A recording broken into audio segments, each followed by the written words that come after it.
Ukiota ndoto meno yako yamevunjika au yameng'oka, ndoto hii ina tafsiri tatu.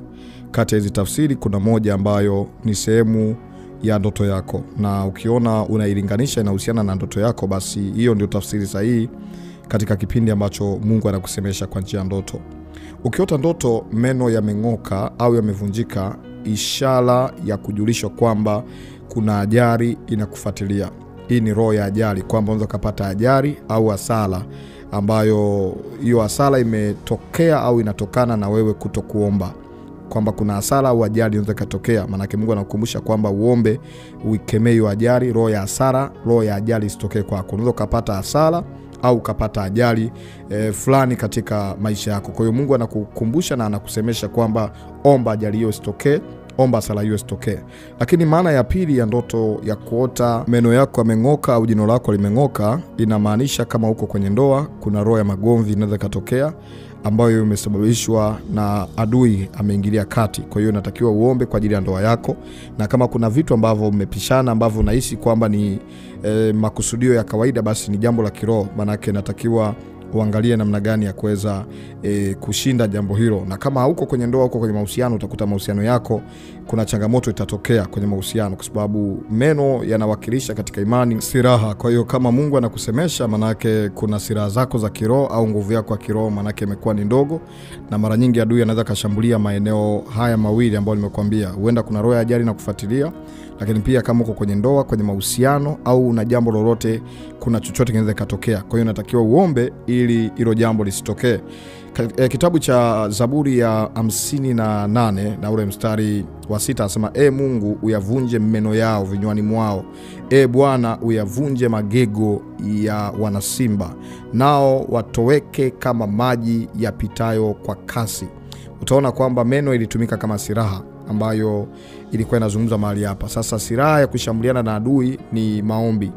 Na ukiota ndoto unaota meno, kwa sababu kuna mtu mwingine anaota ndoto anaota meno, ni ishara nzuri kwamba kuna jambo jipya ambalo, au kuna nguvu mpya, au kuna kitu kipya kitachipuka ndani yako.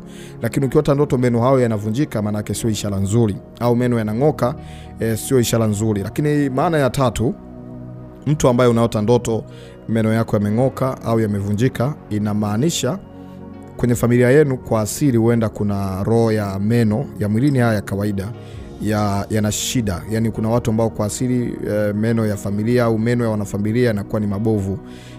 Kwa hiyo unajitahidi kuyalinda asipate shida. Unapoota ndoto meno yameleta shida, maana yake Mungu anakujulisha kuna haja ya kuomba Mungu ayatunze meno yako na kukemea roho ile ya asiri ambayo inasababisha meno kupatwa na shida.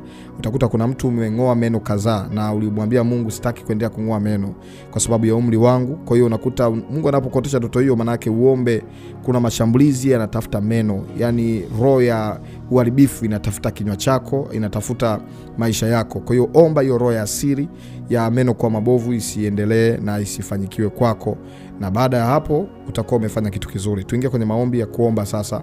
Kama umekuwa kwenye changamoto hii, basi ingia kwenye maombi ya kumwomba Mungu. Mwambie Mungu akurejeshe silaha zako, kwa sababu meno ni silaha, meno ni ulinzi. Maana yake kuna mahali hujaomba sawa sawa, kuna mahali umezembea kuomba. Mungu anakusemesha kwamba omba ili uweze kuyapinga mambo hayo na huo uharibifu.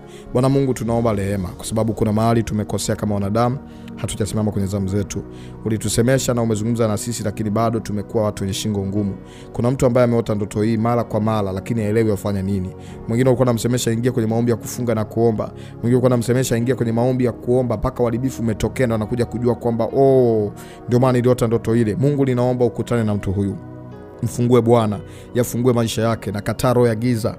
Mwingine ni maroho ya kurithi kutoka kwenye familia ya ubovu wa meno. Meno yanakuwa ni mabovu, yanaharibika, meno yanang'oka, meno yanauma kupita kawaida. Hayo maumivu ya meno na yaondoa. Hilo pepo la maumivu ya meno na liondoa. Hilo roho la kung'oa meno na likemea kwa jina la Yesu. Ewe roho chafu ya familia na kurithi, na kuamuru toka kwa jina la Yesu. Na kataa mtu huyu kung'oka meno, na kataa mtu huyu kupata ajali. Na vunja roho ya ajali kwa ajili yake au kwa ajili ya mtu wa karibu yake. Napinga roho ya ajali, napinga roho ya hasara isitokee kwako. Ewe pepo la hasara, ninakukataa. Bwana Mungu, naweka ulinzi kwa mtu huyu. Kila mpango wa shetani usifanyikiwe, kila mpango wa giza usifanyikiwe. Naomba Bwana utusaidie mahali ambapo tumekosea, tumeenda kinyume. Uturehemu Mungu kwa huruma zako, utusamee kwa damu yako Kristo Yesu. Msaidie mpendwa huyu, mtetee Bwana, muoshe saa hii, muepushe na hilo pepo, muepushe na hiyo hasara, muepushe na hiyo roho ya giza, magomvi kwenye familia, magomvi kwenye ndoa, kwenye mahusiano. Nakataa wewe pepo la giza, roho ya kugongana, roho ya kupishana, toka kwa jina la Yesu. Kung'olewa kwenye jambo fulani, kuondolewa kwenye hatua fulani, nakataa kwa jina la Yesu. Na kuombea Mungu akulinde, Mungu akutetee, Mungu akuwekee ulinzi. Usiondolewe kwenye kiti chako, usiondolewe kwenye nafasi yako, usirudishwe nyuma, usipatwe na lote lile baya. Maroho ya asili yanayokufuatilia yashindwe, roho za magonjwa zishindwe, roho za mapatilizi na mashambulizi zishindwe. Ajali iliyoandaliwa kwa namna yote ile na ikataa, isifanyikiwe. Mungu akutetee, Mungu ayalinde meno yako. Pokea ulinzi wa damu ya Yesu. Ewe adui, hauna nafasi. Nimekupinga na kukataa. Mungu ninakusi, simama pamoja na mtu huyu, mlinde katika jina la Yesu Kristo aliye hai. Amen. Mungu akubariki. Hongera kwa kufanya sala hii. Umesikia ndani ya moyo wako ndoto hii ina uhusiano mkubwa na yale ambayo yamewahi kutokea ndani ya maisha yako. Unatamani kumshuhudia Mungu na watu wengine waone kile Mungu ambacho anafanya.